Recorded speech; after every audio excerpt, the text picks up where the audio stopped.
اعوذ باللہ من الشیطان الرجیم بسم اللہ الرحمن الرحیم۔ اسرار حسین شاہ الغدیر چینل کی جانب سے حاضر خدمت ہے۔ میت کے احکامات پر بیانات جاری ہیں۔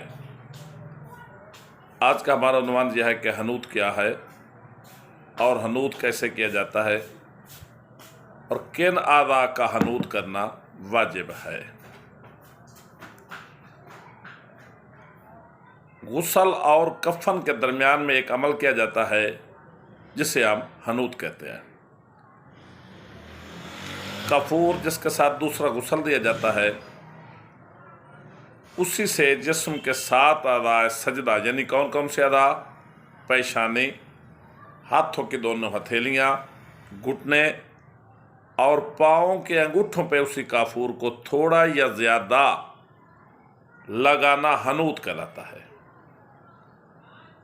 اور ان 7 اعضاء پہ کافور کا لگانا واجب ہے۔ اس کے علاوہ جسم کے جوڑوں پہ لگانا مستحب ہے۔ ایک اور بات کا خیال رہے کہ کافور کا ناک کے اندر، کان کے اندر یا منہ کے اندر لگانا مکروہ ہے۔ کافور میں اگر خاک شفا کو تھوڑا سا ملا دیا جائے تو اس سے ثواب میں بھی اضافہ ہے اور یہ ایک مستحب عمل ہے۔ اب سوال یہ پیدا ہوتا ہے کہ جو عورت عدت میں ہو اس وقت اس کے لیے خوشبو لگانا ناجائز ہے، لیکن اسے موت آ جائے تو اس وقت اس کا حنوط کرنا بھی واجب ہے۔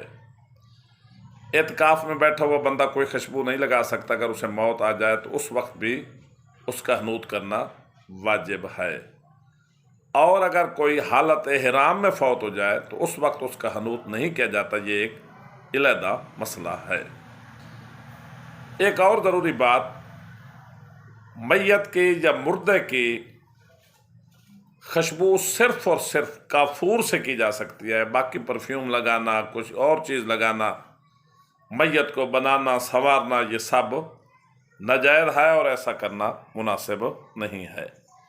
مومنین سے اپیل ہے کہ بندہ نچید، بندہ کے بچوں، بندہ کے والدین کو اپنی دعا میں یاد رکھیں۔ والسلام۔